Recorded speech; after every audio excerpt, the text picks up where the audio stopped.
Já estou crucificado com Cristo, e vivo não mais eu, mas Cristo vive em mim.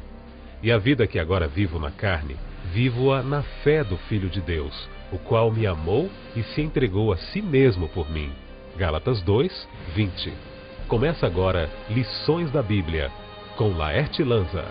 Olá, amigo da Novo Tempo, estamos começando mais um programa Lições da Bíblia. É sempre bom nos encontrarmos aqui no canal da Esperança para aprendermos da Palavra de Deus. Você é muito bem-vindo conosco e hoje o programa Lições da Bíblia recebe dois amigos que nunca vieram aqui na bancada e nós temos prazer em recebê-los. Eu tenho comigo aqui o pastor Levino dos Santos. Pastor Levino, muito obrigado pela sua participação aqui no programa Lições da Bíblia. Pastor Levino está vindo do Mato Grosso, Cuiabá.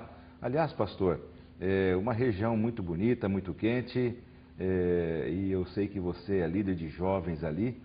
É um prazer muito grande você estar conosco aqui. Olha, o prazer é nosso, né? E mandamos já um abraço de todo o pessoal do Mato Grosso, que realmente é um estado quente, um povo animado, muito amplo o estado, uma juventude animada também. Muitos projetos acontecendo, uma alegria muito grande de fato poder estar aqui com vocês na TV Novo Tempo. Que bom. O nosso abraço ali a todos os nossos amigos de Cuiabá, região, aquela grande região do Mato Grosso. Obrigado pela audiência de vocês, sempre aqui no programa Lições da Bíblia. Algum projeto interessante está acontecendo ali na sua área? Tem vários, né? Sempre tem muito trabalho. Mas eu queria destacar, acho que os desbravadores que sempre se envolvem, né? Tivemos agora alguns projetos chamados Clubões, dividimos o estado, que é muito grande, como eu já disse, em 3 pontos, universitários têm crescido, e a Missão Caleb, né? Há poucos dias tivemos um encontro de celebração, muito interessante. Eu acho que é um projeto que Deus tem colocado à mão realmente. Com certeza, com certeza. Que bom. Maravilha. Eu também tenho comigo aqui o pastor Ironildo da Silva, também do Mato Grosso, pastor Ironildo. Hoje nós temos 2 matogrossenses aqui, só que aqui de Campo Grande, Mato Grosso do Sul. Pastor Ironildo, um prazer recebê-lo. Já vai aqui o meu abraço a todos os amigos, jovens, telespectadores da Novo Tempo, de todo o Mato Grosso do Sul também. Obrigado pela sua participação, pastor, aqui conosco. A gente que agradece, né, o privilégio de poder estar aqui e com certeza, né, é uma alegria poder saber que Mato Grosso do Sul tem o privilégio de ter a TV Novo Tempo em vários locais. Que bom. O pessoal tem acompanhado, tem assistido e a grande expectativa, logo, logo, se Deus quiser, Campo Grande e outras cidades maiores também poderão ter em rede aberta a TV Novo Tempo. Que bom. E como é que estão ali os trabalhos com os jovens, ali, jovens adventistas daquela região? Bem, Mato Grosso do Sul tem se destacado, como o pastor Levino também colocou, a questão de Missão Caleb. Esse foi, assim, o maior projeto esse ano que a gente poderia ter, né, para animar a juventude. Sim. A área de jovens tem sido isso, desbravadores também, um grande destaque, a liderança, aventureiros, o pessoal da música também tem trabalhado bem. Graças a Deus é um estado que tem avançado em atividades para Deus. Que bom. Então temos 2 representantes aqui daquela região, Mato Grosso do Sul e Mato Grosso. É sempre bom receber os amigos de outras regiões, né, representando aqui todos os nossos telespectadores. Eu quero convidar você e a nós aqui todos no estúdio para fazermos uma oração para começarmos agora. Senhor Deus, nós queremos aprender mais da Tua Palavra, por isso que o Teu Santo Espírito abra o nosso entendimento, a nossa compreensão para entendermos a Tua vontade, em nome de Jesus. Amém. Amém. Senhor. Esta é a 4ª semana desta temporada, nova temporada do programa Lições da Bíblia. E nós estamos estudando aqui já as 3 semanas anteriores o Evangelho em Gálatas, como o apóstolo Paulo trabalhou com os nossos irmãos lá da Galácia e a forma como ele pôde dar conselhos e exortar a igreja daquele lugar pela questão relacionada às obras da lei, justificação pela fé e como ele achava que os cristãos deveriam se portar naquela região. Nesta semana nós vamos estudar um pouco mais sobre a justificação pela fé. E eu destaco aqui um texto do apóstolo Paulo, que está no livro de Gálatas, capítulo 2, e o verso 20, que diz: Já estou crucificado com Cristo, e vivo, não mais eu, mas Cristo vive em mim. E a vida que agora vivo na carne, vivo-a na fé do Filho de Deus, o qual me amou e se entregou a si mesmo por mim. Esse é o texto principal do Lições da Bíblia dessa semana, e eu abro aqui a palavra para os nossos amigos, quero ouvir a opinião de vocês. O que seria esta questão, Cristo vive em mim? Como é que vocês entendem esta frase? Cristo vive em mim, à luz da justificação pela fé. Vamos com o pastor Levino, depois vamos para o nosso colega aqui, o pastor Eronildo. Olha, Paulo é muito profundo, né? Tudo que Paulo fala realmente tem verdades implícitas incríveis. Então, ele começa dizendo crucificado. Né? A vida de Cristo e a morte de Cristo estava internalizados na vida de Paulo. E aqui em Gálatas 2:20, há interessante um verbo que se repete, vivo. Né? Cristo, e vivo não mais eu, Cristo vive em mim, e a vida que agora vivo, vivo na fé do Filho de Deus. Então, 4 vezes repete aí o verbo viver. Né? Então, a gente vê que Paulo teve uma transformação, sentia isso, através do exemplo dele, do que o Espírito Santo fez em sua vida. Pastor Eronildo, sua visão também sobre Esse é o capítulo de palavras-chave, né? Esse é o capítulo colocado assim para se destacar aqui no livro de Gálatas. E interessante que do capítulo 2, o versículo 20, o que se destaca aqui é essa questão da prática, né? Daquilo que o apóstolo Paulo vivenciava, daquilo que ele fazia, daquilo que ele realizava. Esse viver em Cristo, na verdade, era o dia a dia do apóstolo Paulo. Aliás, teve um confronto entre o apóstolo Paulo e o apóstolo Pedro, né? Um confronto meio forte, assim, que ficou assim até algumas pessoas repararam a forma até como Paulo entrou em contato com Pedro, o confronto ali. A gente não tem esses detalhes. Os detalhes ali, todos, né? porque Mas tudo indica que criou um melindro, porque Paulo ele confrontou publicamente. Quando você confronta publicamente, realmente ninguém gosta, né? Mas às vezes se faz necessário um confronto público. Mas qual que era a base desse confronto entre Paulo e Pedro ali naquele momento que Paulo confrontou? Só uma observação, essa questão de confronto, porque a verdade está acima de tudo, né? Personalidades diferentes. E Paulo tinha muito conhecimento. E a gente conhece a história de Pedro, seu ímpeto, voluntário, sempre pronto a fazer, quem sabe falando algumas coisas antecipadamente. E no momento que ele coloca ali a sua opinião, sua posição dos gentios, que deveriam ser circuncidados novamente para que pudessem realmente ser aceitos como cristãos genuínos, Paulo então se levanta. Então, essa preocupação de Paulo e esse desejo de evangelizar os gentios é muito grande, muito poderoso na Bíblia. E o foco da discussão está aí. Pedro achava categoricamente que todo mundo tem que ser circuncidado novamente, enquanto que Paulo já entra fazendo toda a argumentação bíblica. O preâmbulo da fé apenas, e não da prática naquele momento aí da circuncisão.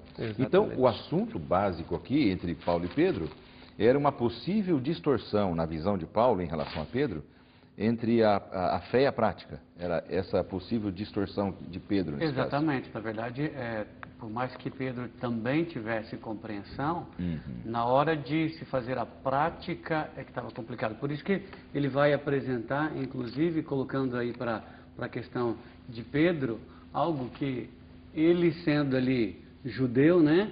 Ele vivia essas práticas de judeus. O capítulo 2, versículo 14, ele já coloca assim: quando, porém, vi que não procediam corretamente segundo a verdade do Evangelho, eu disse a Cefas na presença de todos: sendo tu judeu, vives como gentio e não como judeu. Por que obrigas os gentios a viverem como judeus? Ele indaga, ele leva Pedro a uma reflexão, né? Ele leva Pedro a pensar a maneira que Pedro estava vivendo e querendo cobrar dos outros. Porque depois da morte e ressurreição de Jesus Cristo, realmente essa foi a tônica do cristianismo. Olha, aqueles cerimoniais todos, né, aquelas obrigações cerimoniais, circuncisão, etc., haviam cessado. E agora estavam vivendo como gentios, né? E realmente Paulo foi muito inteligente nesse argumento. E realmente ele falou: Pedro, você está com um problema de discurso aí. A fé é uma coisa e a prática é outra. que nós vamos obrigar? Na verdade, a pregação de Pedro estava sendo algo, a vivência de Pedro, a cobrança de Pedro estava sendo incoerente. Exatamente. Sabe o que eu fico pensando às vezes? Nós não corremos o risco também, como igreja hoje moderna, num mundo pós-moderno, de às vezes termos uma prática interna e para aqueles que estão chegando para a fé, a gente ter uma exigência maior do que aquela que a gente pratica? Verdade. Tem muitas coisas, pastor, que não são princípio. E nós colocamos como princípio, como lei. Só um exemplo rápido. Sim, claro. Vamos supor, vamos alterar o horário do culto. Por exemplo, lá na minha região, um estado muito quente, Mato Grosso é quente. Algumas igrejas fazem o culto no sábado pela manhã, às 8 da manhã, o início da escola sabatina. Qual o problema? Mas essa mudança é muito radical. Né? Há igrejas mais informais que eliminaram, por exemplo, o uso do púlpito ali da plataforma, as pessoas na plataforma, uma vez ou outra. E às vezes geram momentos terríveis dentro, porque é um detalhe que não é princípio, exatamente. E também, de certa forma, estava acontecendo isso naquela época, nesse momento de transição, entrando muitas pessoas, vamos dizer assim, gentios com judeus, esse choque de cultura, de pensamentos, de ideias, que muitas vezes é forte da gente. E, na verdade, não tem nada a ver, às vezes, com os princípios e padrões bíblicos. Mensagem e vivência, né? Exatamente. Você prega algo, mas a maneira de viver, vive de outra forma. E acho que é por isso que o texto que a gente tem aqui, básico da lição, é de vivência, né, pastor? Aquilo que você destacou, os verbos ali.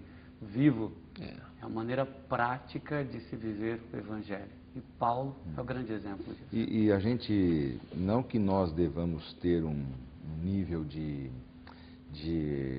tolerância com o pecado e com práticas pecaminosas, mas às vezes nós que somos mais velhos na fé, frequentamos uma igreja há mais tempo, nós às vezes exigimos muito de um novo na fé, daquilo que muitas vezes os mais velhos na fé não estão praticando. E que não tem a ver com princípio, mas acabam criando um clima ruim nas comunidades cristãs, né? E falta às vezes pouca paciência com os novos na fé, com aqueles que estão entrando, com os bebês. Que são bebês e nós queremos ali um alimento forte, né? E não é esse o propósito de Deus. Exatamente. Né? Às vezes a gente acaba fazendo uma exigência de vida, quando na verdade nós mesmos não demos o grande exemplo. Então a gente acaba querendo cobrar, né?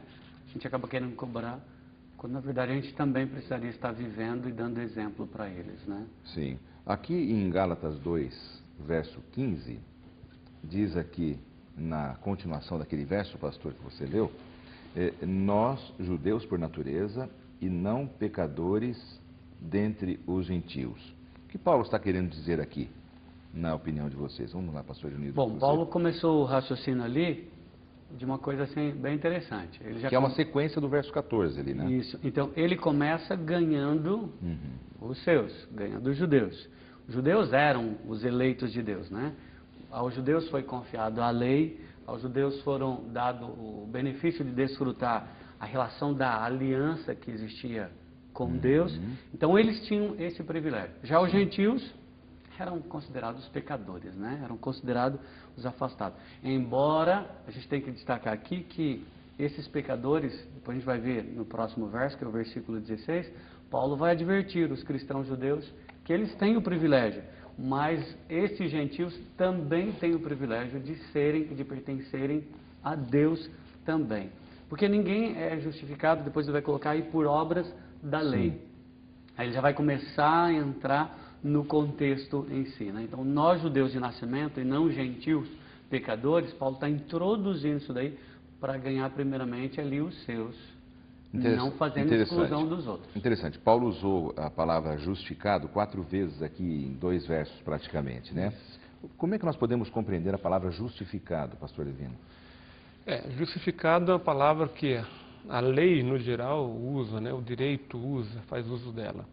Então, a pessoa justificada é considerada uma pessoa reta, uma pessoa justa, uma pessoa que foi perdoada, né? Quer dizer, se ela cometeu algum erro, naquele momento que a lei absolve, ela é considerada justificada, né? E o pastor me ensinou que realmente ele usou 4 vezes aqui. Paulo faz muito uso dela. No livro de Gálatas ele usa 8 vezes, e 4 estão aqui. ok? E nas cartas de Paulo, ele apresenta 27 vezes. E em todo o Novo Testamento tem 39 vezes o verbo justificar. Quer dizer, Paulo, ele tinha por intenção dar realmente a conotação verdadeira do que é justificar. Se no Velho Testamento o perdão vinha através daqueles sacrifícios dos animais, etc., que também tinha que ter fé, né, o pecador, aqui ele diz assim, olha, a justificação, o perdão, salvação é pela fé, e ele batia forte nisso. Pois não, pastor? É interessante que o contrário de justificação é condenação. E quando a gente analisa anteriormente ali, Pedro estava fazendo justamente o quê? Condenando aquilo que Deus já havia justificado. Através, então, da aceitação. Quando eu aceito, eu me torno justo diante de Deus. Como Deus é maravilhoso nesse sentido, né? Com ele me torna reto, ele me torna justo e ele esquece o anterior, esquece o passado. Pedro estava tentando buscar esse passado aí. E Paulo está tentando mostrar a nova direção que Deus estava dando através de Cristo Jesus. Inclusive, nesse manual de estudos que nós temos aqui, você pode ter acesso ao manual de estudos através do nosso blog, o endereço está aparecendo aí na sua tela. Você pode entrar no blog, baixar todo o conteúdo. No último parágrafozinho ali, da partezinha relacionada a domingo, diz assim: para alguns dos cristãos judeus, no entanto, justificação era também relacional. Ela envolvia seu relacionamento com Deus e sua aliança. Ser justificado também significava que a pessoa era considerada fiel membro da comunidade da aliança divina, a família de Abraão. Então, aqueles que aceitavam pela fé Cristo Jesus já desfrutavam das bênçãos do pai Abraão, da aliança que Deus havia feito com eles. Eu penso que é isso, né? Exatamente. Eu tenho um comentário aqui de alguém que deixa algo para nós, que diz assim: perdão e justificação são a mesma coisa. Pela fé, o cristão passa da posição de filho rebelde do pecado para uma posição fiel, filho de Deus. Que maravilha, não é? Muito maravilhoso. Esse verso é da escritora norte-americana Ellen White, não é? Exatamente. Maravilha, que texto lindíssimo, muito bom mesmo, a gente entender que justificação e perdão é a mesma coisa. Muito bom, nosso tempo está acabando aqui do primeiro bloco, nós vamos para um rápido intervalo e em seguida voltamos para a continuidade do assunto dessa semana aqui no Lições da Bíblia. Voltamos já.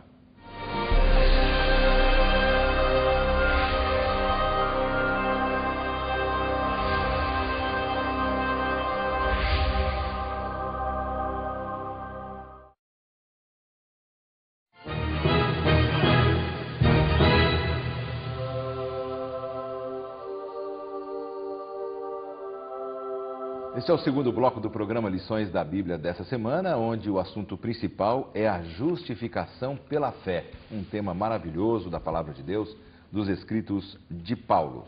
Nós vamos cair num tema agora, dentro do assunto desta semana, que são as obras da lei. Porque Paulo fala um pouco sobre isso, de que nós não somos justificados por obras da lei. Vamos conversar um pouquinho, porque o livro de Gálatas ele é especial. Paulo ele fez uma contestação muito forte contra aqueles que estavam exigindo as obras da lei para a salvação. Ele dizia que tinha que ser pela fé, mantendo os princípios da aliança de Deus com Abraão. Mas nós temos uma pergunta enviada por um telespectador sobre esse assunto. Vamos ouvi-la agora. No capítulo 2 de Gálatas, Paulo fala 3 vezes que uma pessoa não é justificada por obras da lei. O que ele quis dizer com a expressão obras da lei? Tá aí a pergunta, pastor Levino. O que a gente pode entender aí sobre isso? E a pergunta que nos foi enviada. Olha, obras da lei, na verdade, tem vários sentidos. Pode ser tanto a parte do livro, ali, pode ser do Pentateuco, os 5 livros de Moisés, pode ser as leis apresentadas na Bíblia, as leis tanto cerimonial quanto a lei moral, com uma expressão mais técnica. Tem vários sentidos. Até a própria vontade de Deus para o seu povo também. Mas a gente entende que quando Paulo fala em obras da lei, ele se refere realmente aos mandamentos de Deus, as leis de Deus para o seu povo. Então, a princípio é isso. Agora, adiantando um pouquinho, não só o significado, o que tem que ficar claro, que Paulo quer dizer que não há nada que possamos fazer, por isso que ele usa a expressão obras da lei. E a palavra lei, era apresentado mais uma centena de vezes nas cartas de Paulo. Então, quando ele se refere a obras da lei, já está dando a ideia que não há nada que façamos que venha, de fato, fazer com que possamos ser salvos através disso. Para evitar que alguém pudesse compreender de que, pela sua própria obediência aos princípios de Deus, ele alcançasse algum mérito, né? Sim, é bom lembrar a história daquele jovem que se encontra com Jesus. Sim.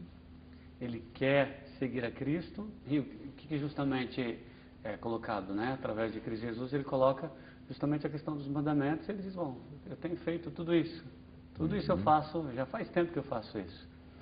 Mas era suficiente? Faltava alguma coisa para ele, né? Então Paulo está colocando justamente isso. Por mais que eu tente obedecer, eu não tenho em mim completamente nada para oferecer. Nada. Pastor, Eu dependo de Deus. Por melhor que seja a nossa atitude, né? Por mais que eu tente ser justo, eu Exatamente. Eu queria fazer uma observação nessa bela ilustração. Um dia alguém perguntou por que quando Jesus falou com o jovem rico, por que ele só mencionou do 5º mandamento para frente, não matarás, não adulterarás? É interessante isso, porque ele vivia exatamente nas obras da lei, ele mostrava aquilo que aparecia ao próximo. Ok? Eu não mato, eu não roubo, eu não fico olhando para as coisas do próximo. Aquilo Só que é visto. Que é visto, mas a observado. primeira parte que tem a ver com justificação, a vida dele com Deus, o amor a Deus, os primeiros 4 mandamentos, ele não vivia, ele não tinha convicção. Então é por isso que a gente vê que ele vivia em cima das obras da lei e não realmente da justificação que há no poder e no perdão de Deus. As obras da lei, elas mostram apenas aquilo que está no exterior, né? Mas às vezes o coração está apodrecido. Exatamente. Não é? Agora, quando o trabalho é feito com base no poder do Espírito Santo, que trabalha de dentro para fora, não é? Essa nossa convicção com Deus, a obediência com Deus, que é um trabalho de cura interna que vem para o exterior, aí esse é o ponto Com certeza. correto. Porque a nossa obediência, ela nunca vai ser suficiente boa para que a gente possa justificar-se diante de Deus. Para que a gente se declare, né, justo diante de Deus. Exatamente. Então, a pergunta feita por esse jovem aí é que realmente obras da lei significa então essa obediência, essa confiança nas suas próprias obras para ser justificado diante de Deus. Mas, por exemplo, no Velho Testamento, a tônica era essa? A tônica era que você realmente tivesse obras da lei para ser salvo? Ou já no Velho Testamento também era pela fé? Com certeza sempre foi pela fé. Mas a ênfase, às vezes, talvez... Era no ritual. No ritual. Então, às vezes a gente tem a impressão, o que não é verdade, mas tem a impressão, às vezes, que era... Mas não é. Na verdade, todo o Evangelho está baseado no sacrifício de Cristo, nos atos de Cristo, nessa missão redentiva do Salvador. Era o olhar à frente. Exatamente. Era o acreditar no que aconteceria no futuro. Isso. Mas eles, incrível, né? Eles vão se prender depois no objeto do sacrifício. Eles vão se prender naquilo que era oferecido e não no olhar lá diante do que Deus iria oferecer, do que Deus iria providenciar para eles. Exatamente. Agora, uma dúvida, por exemplo, ali com os nossos cristãos da igreja primitiva, o início ali, foi um início um pouco conturbado, né? Um pouco do que Paulo falava não era compreendido, as pessoas não confiavam ainda muito nele, Pedro tinha maior ascendência sobre os outros apóstolos e sobre a igreja, aquele confronto entre judeus e gentios, foi um início delicado, né? Que, graças a Deus, o Espírito Santo foi unindo aqueles nossos irmãos e líderes daquela época para que não acontecesse nada de pior com a igreja de Deus ali. Mas a gente não tem nenhum elemento que diga assim, ó, a gente não pode acusar ali os judeus cristãos de que eles estivessem sugerindo que devia ser só pelas obras. No fundo, eles criam em Jesus também. Né? Eles criam, só que a impressão que dá é que eles estavam entendendo que não era suficiente apenas crer em Jesus. Eles queriam dar aquele passo, talvez pela herança, pela bagagem que eles tinham. Um entendimento como se fosse um misto, né? O sacrifício de Cristo, a obra de Cristo, a missão, mas também parece que tentando fazer algo para completar, né? Mas, pastor, isso era a cultura deles. Sim. Sim, Isso fazia parte do dia a dia deles. sim, sim. A questão de sacrifício, de Isso. fazer, de realizar, de lavar, enfim, isso era o dia a dia. Como é que agora eu vou ser justificado sem fazer Nada. nada? É difícil para a cultura deles nesse sentido. É verdade. Eles tinham essa dificuldade em ver a religião dessa forma, né? Porque a religião era uma prática de atos naquela época. Eram as atitudes deles que os tornavam justos. Era assim que eles olhavam. Por isso que a tecla que depois Jesus vai estar batendo o tempo inteiro no ministério dele. Sim. Que eram apenas atos. Faziam isso sem fazer de coração, né? Agora, Com o coração. por exemplo, vocês lidam com jovens, né? É o trabalho mais forte de vocês aí. Existe uma tendência entre os cristãos modernos hoje de também ficarmos focando mais os atos do que a fé e a comunhão com o Senhor Jesus, com a fé e a comunhão no poder do Espírito Santo? Porque isso independente da igreja cristã. Todas elas têm, assim, em algum momento, ênfase em atos práticos. Realizar. Em realizar. E às vezes gastar pouco tempo com o Senhor. Isso pode ser um problema hoje, dentro da visão de vocês para os jovens e para a igreja de uma forma geral? Olha, o grande segredo em tudo na vida, até no cristianismo, é o equilíbrio. Né? Então, o cristianismo ele é feito completamente de equilíbrio. A pessoa tem um tempo com Deus, tempo para orar, tempo para estudar, tempo para testemunhar, tempo para crescer espiritualmente. Uma pesquisa feita recentemente diz que as pessoas, em 5 anos, elas estabilizam espiritualmente e não crescem mais. Então, há 2 extremos em ênfase. A ênfase do legalismo, só no fazer, e também pode ter a ênfase mais evasiva. Deus só quer o meu coração. Isso é uma grande mentira, porque se a gente dá o coração para Deus, que é o símbolo da nossa mente, do nosso pensamento, a gente está dando o resto. Não é só o coração. Quando Deus pede o coração, é o corpo todo. E isso envolve também, inclusive, a prática, Com não é? certeza. Não é porque alguns também vão para o outro Mas extremo. aí é ao uma outro extremo ali, né? demonstração. Sim, é um resultado. É um resultado. Então, o resultado da minha fidelidade com Deus, o resultado da minha fidelidade, da minha comunhão com Cristo, traz atos, vai trazer as ações. Então, na verdade, elas não são feitas para ganhar, elas são uma demonstração daquilo que Cristo fez por mim. Lembra do texto-chave? Cristo vive em mim. Então, assim, o viver meu é uma demonstração dessa comunhão, desse meu dia a dia com Cristo. E acho que a juventude precisava, pastor Levino, entender isso, de que quanto mais comunhão, quanto mais intimidade, quanto mais relacionamento com Jesus, quanto mais isso, a minha prática de cristianismo vai ser muito mais fácil de ser demonstrada. Naturalmente. Natural. Agora, pastor, quando Paulo fala ali para aquele público, é muito forte. Porque no verso 16 de Gálatas, Gálatas 2, né, verso 16, ele diz: sabendo, contudo, que o homem não é justificado por obras da lei, e sim mediante a fé em Cristo Jesus. Então, esta fé, no original, com o mesmo significado de fidelidade de Jesus. Então, na verdade, é os atos de Cristo, é o caráter de Cristo. É Ele que provoca em nós essa própria fé, essa vontade de buscá-lo, e mesmo nós fazemos, na verdade, é apenas um reflexo do que Cristo tem feito em nós, através do poderoso Espírito Santo de Deus. Porque só Ele foi fiel a Deus. Só Ele foi completo a Deus, né? Exatamente. Somente Cristo fez tudo sem mácula, né? Exatamente. Uma pequena ilustração, por exemplo, né? Um pai com 2 filhos. Um é obediente, leal o tempo todo. O outro finge ser, né? E às vezes, em algum momento, esse que finge ser discute lá, briga com o seu irmãozinho ali, e vem naquele momento aquela necessidade do pai ou da mãe entrarem ali para fazer as pazes entre os dois, né? E o pai diz para aquele que finge ser: peça desculpas para o teu irmão. Ele: desculpa. Está desculpado, está desculpado. Desculpa, quer dizer, ele pediu desculpas porque ele foi obrigado e foi forçado. Mas a prática dele não era bem essa, não é verdade? E, pastor, talvez não seja isso que acontece, talvez em algumas denominações ou algumas pessoas. Elas fazem pelo medo. Isso. Essa é uma obediência, na verdade, se obedece a Deus, não pela fidelidade a Deus, mas por medo de consequências. Exatamente. Será que é isso que Deus quer? É um relacionamento falso esse, né?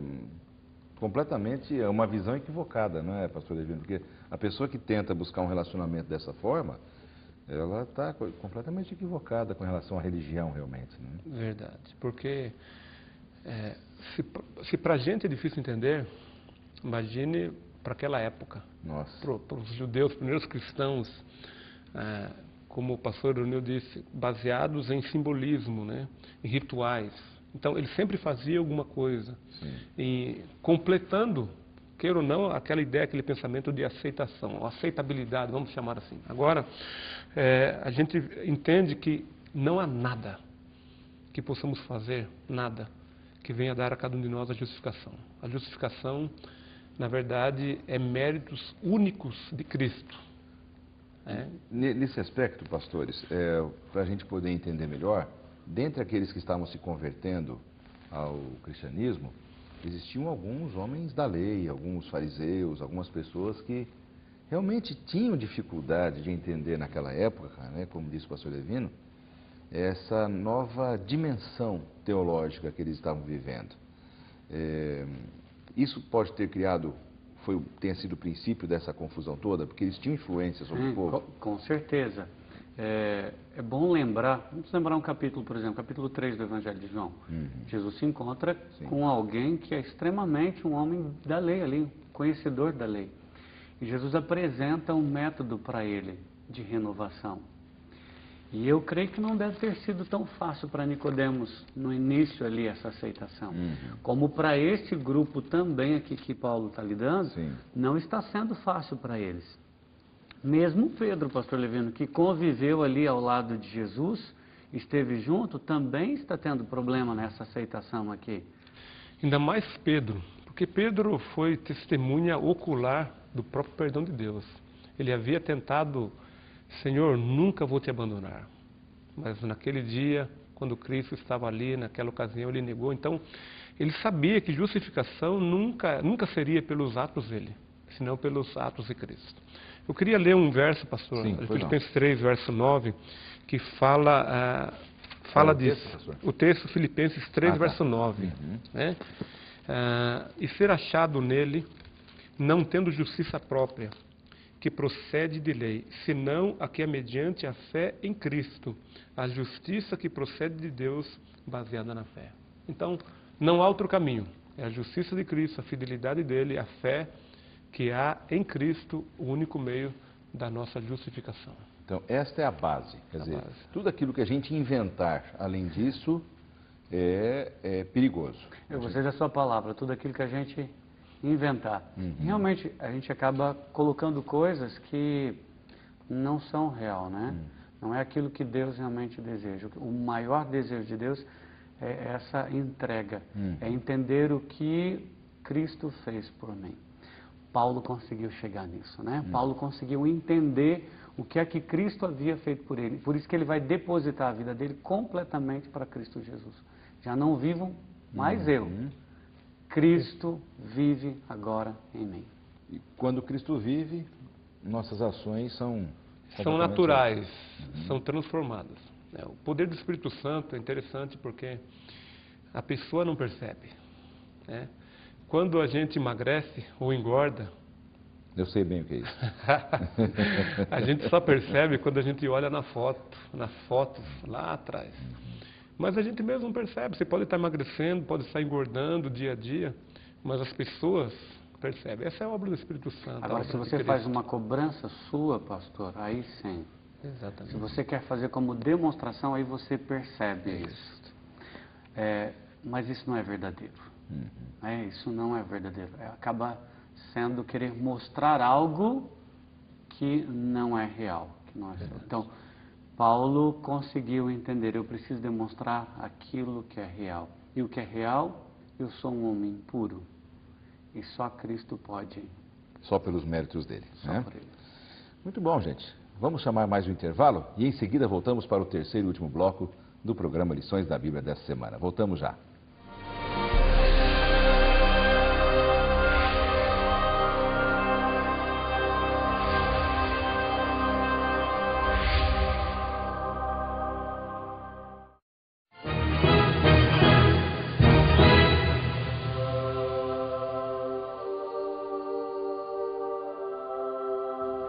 estamos voltando aqui com o programa Lições da Bíblia. Esse já é o último bloco do programa desta semana, onde estamos estudando a justificação pela fé, ou seja, o perdão, a aceitação de Deus para com o ser humano através da nossa fé, não pelas obras da lei. Um tema extremamente importante para o nosso dia a dia cristão, para as coisas que nós precisamos fazer.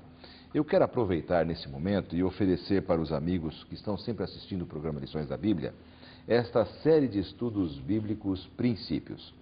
Nós temos sempre oferecido, porque é um material de altíssima qualidade, são 100 páginas coloridas, em papel couché de excelente qualidade. Você pode receber gratuitamente em sua casa, pelo correio, se você solicitar esse material agora, ou pelo blog, pelo nosso blog, ou por e-mail, ou pelo endereço que está na sua tela, e você vai receber esse material com muito prazer aqui da parte da Novo Tempo, gratuitamente, sem nenhum custo. Você vai encontrar temas extraordinários. Um deles é justamente este que nós estamos estudando aqui, tema que fala sobre a salvação, sobre o perdão de Deus e como Deus deseja que nós vivamos a nossa vida cristã. Então, não perca tempo, faça o seu pedido, cresça no plano de Deus, na vontade de Deus, através da série Princípios, estudando a Bíblia com a série de estudos bíblicos Princípios. É a sua oportunidade, tá bem? Nós estamos aqui com os nossos dois amigos, o pastor Levino e o pastor Eronildo, dois amigos que vêm do Mato Grosso e também do Mato Grosso do Sul, ajudar-nos aqui na nossa discussão no programa Lições da Bíblia. E agora, nós estamos falando aqui nos dois blocos anteriores sobre como Deus nos aceita apenas pela fé, não é pelas obras da lei. Então, a pergunta que eu faço é, onde é que fica a obediência nesse plano, então, de Deus para os seus filhos? Deus deseja isso também? Como é que fica? A obediência é a forma do exercício da fé, é a maneira de eu demonstrar essa fé que eu tenho. E o grande exemplo dessa obediência, a gente olha o Antigo Testamento com esse amparo de ver personagens que obedeciam acreditando nas promessas que Deus tinha para eles. Por exemplo, você lembra de alguns personagens? Vamos citar alguns aqui para a gente entender. Dá uma olhada, por exemplo, na vida de Abraão. Creu em Deus. Que era o pai da fé. Isso, isso foi colocado para ele como justiça. É assim que diz o livro de Tiago, capítulo 2, versículo 23, Abraão creu em Deus, isso lhe foi acreditado como justiça e ele foi chamado amigo de Deus. Vamos dar uma olhadinha, por exemplo, em José. José, com a sua intimidade com Deus, acreditava que Deus tinha um plano especial para ele. Vamos dar uma olhada em Daniel, vamos dar uma olhada em Esther. Quantos personagens nós temos que tinham a confiança em Deus e obedeciam, eu diria até assim, obedeciam criteriosamente à vontade de Deus. É tão forte e tão real isso, que aquele que tem fé realmente em Deus, ele obedece naturalmente a Deus. Porque, na verdade, a justificação, a fé, é baseada na própria promessa de Deus, que é baseada em amor. Um exemplo, Raabe. Vai lá os espias que vão olhar a cidade de Jericó e encontram aquela mulher, todos sabem a história daquela mulher, uma mulher sem futuro, sem esperança. Vivia na prostituição. Toda aquela vida realmente desandada, vamos dizer assim, sem esperança nenhuma. De repente ela já ouvia falar do Deus, tinha ouvido Deus de vocês, nós, destruídos os reis Seom e Og, estamos atemorizados, ninguém mais dorme na cidade. Você vai ser salva, se você não denunciar essa missão e atar o fio vermelho, o fio de escarlata na janela quando a gente voltar. Olha que interessante, a fé acreditada agora no amor de Deus, na promessa de Deus e na obediência. Se Raabe não tivesse colocado o fio vermelho na sua janela, ela seria salva? Olha que interessante. Certamente que não, porque... Eles não saberiam onde seria a casa dela. A casa dela. Aquele fio seria a graça de Deus, a marca da graça de Deus para ela, mas ela teve que obedecer. E Deus não precisava disso, Deus não precisava daquilo.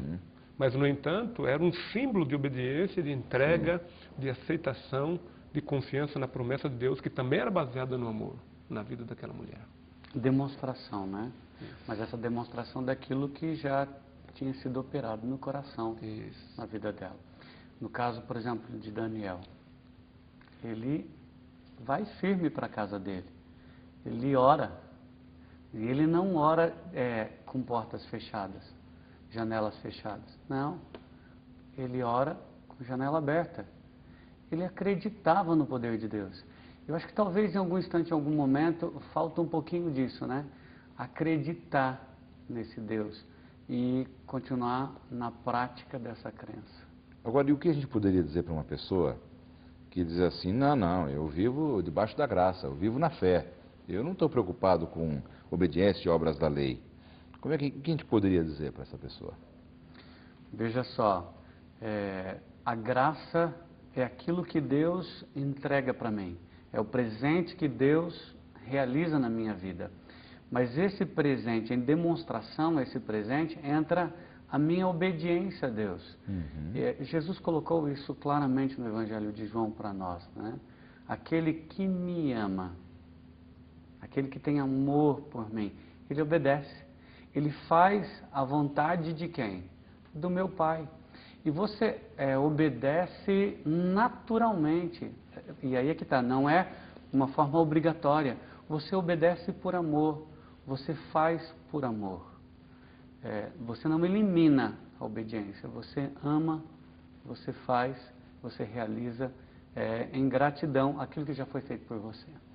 É isso mesmo. Penso que esse é o ponto, né, Levino? É um sentimento, não vou dizer um sentimento, mas é algo que acontece de maneira de dentro para fora, né? É incrível. Mais ou menos como um filho, né? Acho que eu sou pai e quando o filho nasce, você não fica pensando, né? Será que ele vai comer muito quando crescer, vai me dar muito trabalho? No dia que ele nasce, você está preocupado em dar amor, dar carinho. Então, de certa forma, quando Deus trabalha na vida da gente de maneira incrível e poderosa, é uma coisa natural. A obediência é um ato de fé, de entrega, naturalmente. Não tem como tirar de você, tá ligado. E não tem como a pessoa dizer também, eu não obedeço, mas eu tenho fé.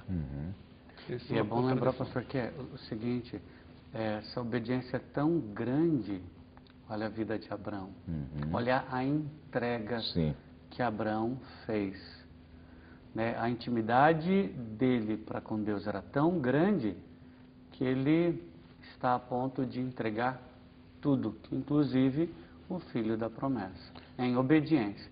E às vezes hoje, pequeninas coisas que Deus me pede, eu digo que tenho fé, eu digo que acredito realmente em Deus, mas eu não estou disposto a fazer essa vontade. Porque aquele que diz que tem fé e não obedece a Deus, isso é mentiroso. O apóstolo João já diz isso.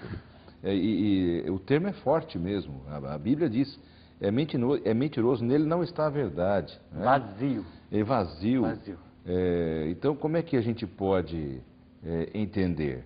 Seria um pouco de obras da lei, essa obediência, ou não? Uma coisa não tem nada a ver com a outra? Pode ser até, pastor, talvez um sentimento confuso. Por quê? Só mais um exemplo do indivíduo que diz que ama uma mulher. Ele faz juras de amor e tal, mas no outro dia espanca, agride, seja verbalmente, seja fisicamente. Então, mas como é que pode amar? Ele pode ter obsessão, ele pode ter uma paixão descontrolada, mas não é amor. Então, aquele que professa a fé verdadeiramente em Deus e vive naturalmente, veja bem, alguma coisa que faz parte dele, pastor. Eu me atrevo a dizer que a fé verdadeira é um vírus. É um vírus. Foi contaminado, não tem como. Não adianta você tentar agir de forma diferente. Está dentro de você. E você vai fazer a vontade de Deus quando você realmente está ligado a Ele. É natural, é o resultado, né? E você não faz apenas em um momento. Você faz constantemente. Também não faz para mostrar para as pessoas, né? Não faz para mostrar para as pessoas, faz para Deus. Pastor, você viu que girou de novo no capítulo 2, o versículo 20? É verdade. Vivência. Você vive aquilo. Paulo colocou muito bem isso. Né? A vida que vivo agora, não vivo por mim mesmo, mas vivo pela fé no Filho de Deus. Quer dizer, até a prática, até a obediência dele, ele dizia, é a obediência da fé. A fé me leva a ser obediente. Alguns opositores de Paulo diziam, por exemplo, que a pregação da fé, da justificação pela fé, que Paulo fazia, levava as pessoas ao pecado. Como é que a gente pode refutar esta ideia? Bem, quando justificados, nós permitimos que Cristo nos perdoe e nos transforme para que a gente não possa estar ligado à vida de erro. Então, o que estava acontecendo? Eles colocavam, os argumentos eram, você aceitou Cristo, então pronto, agora, quer dizer, você vai poder, com essa aceitação, cometer erros novamente, etc. e tal.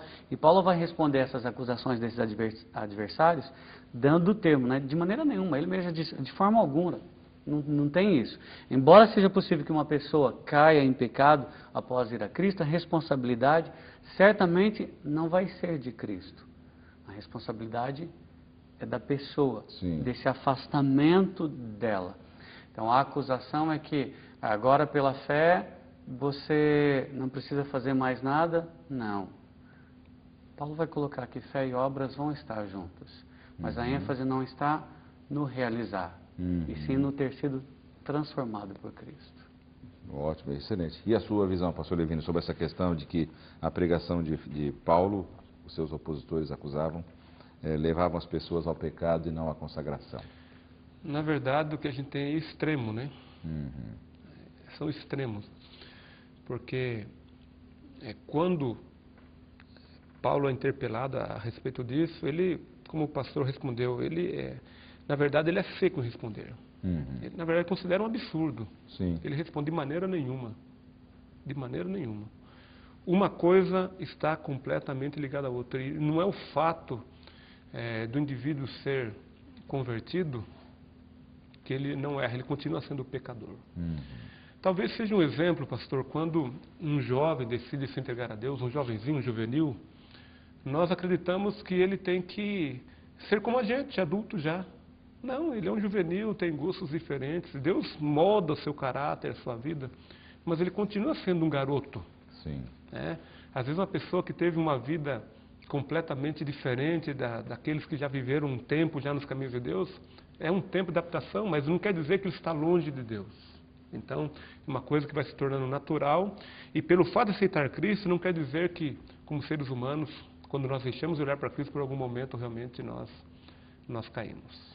Interessante. A transformação ela é pouco a pouco, mas isso não significa que você já se tornou santo. Não. Isso é a vivência, né? É o dia a dia. E aí é que está, né? A justificação pela fé. Não é um processo único, de uma vez, pastor. Sim. É um processo diário, constante. Você usou a palavra santo aí, às vezes as pessoas realmente têm um pouco de confusão com essa palavra, né? Quando Deus diz sede santos, né? É no sentido humano, né? Porque a palavra santo ela significa separado, estamos separados por Deus para o seu propósito.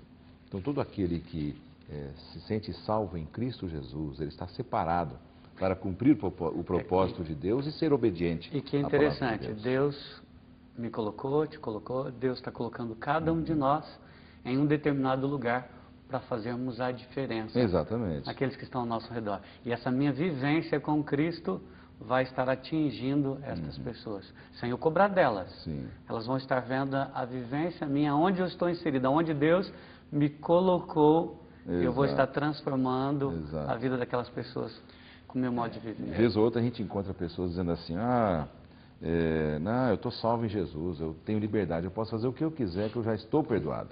Não, realmente, todos os pecados, eles são perdoados por Deus. É possível, claro, Deus perdoa todos os pecados quando a pessoa vai a Ele com fé, com amor, com carinho, com determinação, com vontade de pedir perdão realmente. Mas, nesse aspecto, bom, eu estou livre, posso fazer o que eu quiser, é essa a ideia? Não, Paulo em 2 Coríntios capítulo 5, verso 17, um verso muito conhecido, aqui diz o seguinte, e assim, se alguém está em Cristo, é nova criatura, as coisas antigas já passaram e eis que se fizeram novas. Olha, quando esses homens refutaram a Paulo, estavam caindo no extremo, tratavam de pessoas legalistas. Então, quer dizer que o indivíduo vai voltar no pecado e tudo bem. Não, então era um pensamento completamente contrário. O saudoso pastor Feyerabend, ele tinha uma frase interessante que uma vez eu ouvi. Ele dizia que viver com um santo no céu é só gozo e glória, mas viver com um santo aqui na terra é outra história. E é verdade, né?